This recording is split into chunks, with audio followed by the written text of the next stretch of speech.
Well, guys, what do you think we should get to eat? I think we should get a pizza. There's this great place down the street. I think we should get poison. What? Why? 'Cause I want to. What? Are you telling me you've never felt the need to eat poison? No, that will kill you. What's wrong with you? Let's just get a pizza. I don't want a pizza. I want poison. Guys, both of you are being really unreasonable. Both? We have to compromise, okay? Let's just get a pizza, and then we'll put a little poison on it, and then everyone will be happy. That seems pretty reasonable.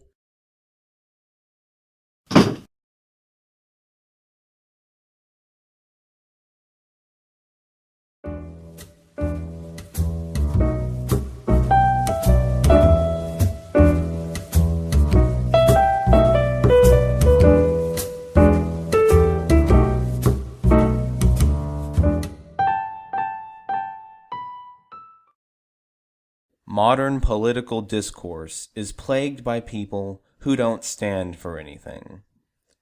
Moderates, centrists, skeptics, normies, whatever you want to call them, they're everywhere. They're made up of people who don't really have a label. They're the swing voters, the people who haven't made up their minds, the people politicians and pundits try to appeal to get their policies enacted. This is a very broad group of people with varying beliefs and ideas, but the ones I'm going to be focusing on in this video are the ones who actually use the label centrist and wear it as a badge of honor, and act like this is a valid political identity. Spoiler alert, it's not. Some of my criticisms might also apply to other parts of this very broad group of people, but I'm mainly concerned with people who act like they're the middle ground and all other choices are too radical. And the truth is in the center. We should all just make compromises and get along and work together in the wishy-washy center. I reject that, and in this video I will be explaining why they're wrong and why principles are important and why you should not compromise on them. One of my biggest problems with centrists is their use of the middle ground fallacy. The idea that the truth is between two opposite extremes. The poisoned pizza analogy I used earlier being an example. Centrists use this fallacy all the time. Tell me if you've heard something like this before. Both sides are too extreme, or I like some things on the left and some things on the right. Okay, if you're just picking and choosing policies from both sides, you aren't being consistent. So-called left-wing views contradict right-wing views. If there are two extremes that contradict each other, say, socialism and capitalism, you have to choose one. You can't choose both. You can't choose neither. Private ownership or collective ownership. There is no other choice. There is no center. I've heard people say, well, I just take these political tests and it says I'm in the center. If you're in the center, you're contradicting yourself somewhere. I don't have a lot of faith in these political tests either. I think a lot of them are inaccurate. The political compass, for example, has two axes, economic and authority. The farther right you are, the more freedom in the market you want, and left, more regulation. The higher you are, the more state control you want, while the lower you are, the more freedom you want. The big problem with this chart is it implies that you can be an authoritarian and want laissez-faire capitalism. You can't. Laissez-faire means there's no regulations.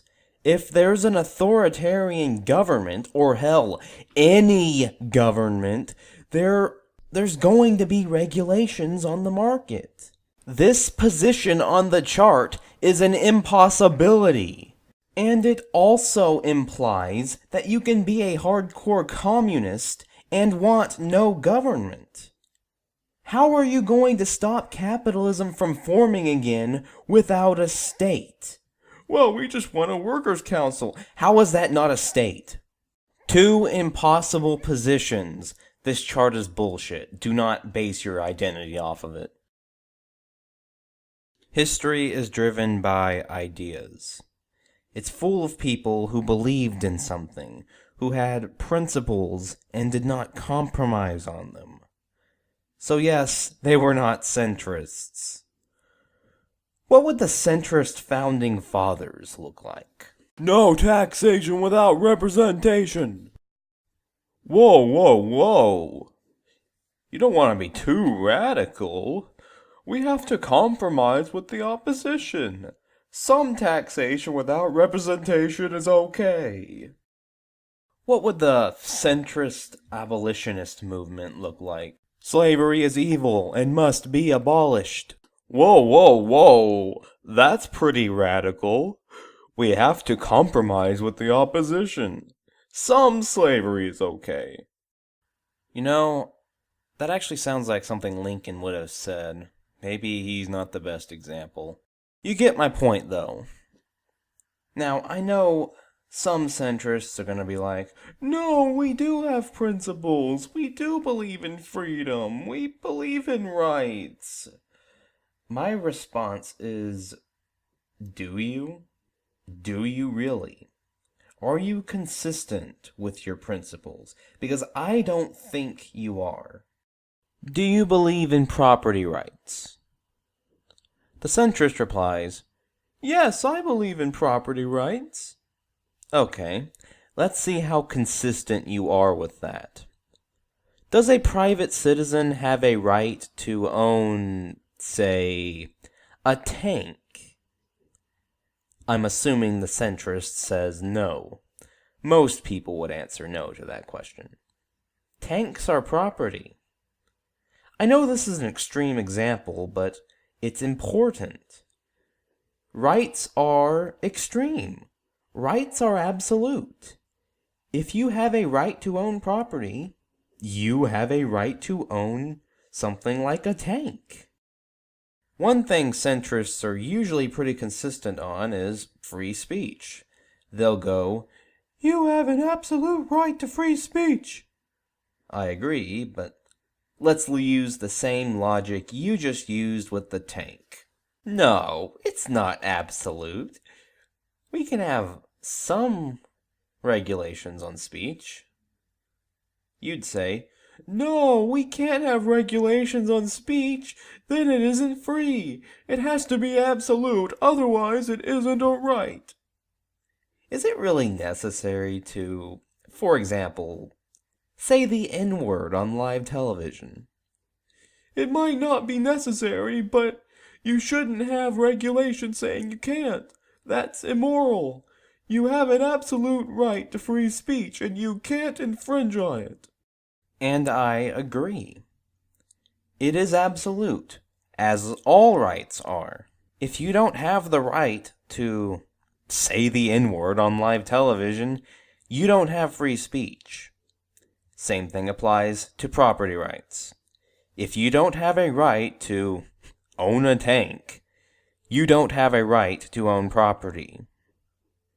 Centrists are usually consistent with free speech, but they don't apply their arguments to other rights.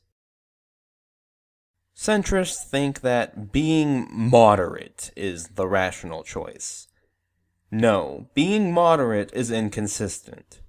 The only valid positions are the extreme positions, because they're consistent in the extremity. There are certain issues that you cannot be moderate on. What's the moderate view of freedom? There is none. Freedom is absolute. If you have any restriction, any at all, it is not freedom. Forget your political compass. Forget your false left-right dichotomy. There are only two positions in politics: freedom and not freedom. There is no compromise. You cannot sit in the middle. There is no third choice. You will end up choosing one. If you choose freedom, then you are an anarchist. If you choose not freedom, you are a statist. The center doesn't exist. You cannot compromise on freedom. Any compromise is a choice for not freedom. There's this talking point going around that centrists are more likely to become authoritarians. I have no doubt. When you don't stand for something, you'll fall for anything. Centrists, you have a choice to make.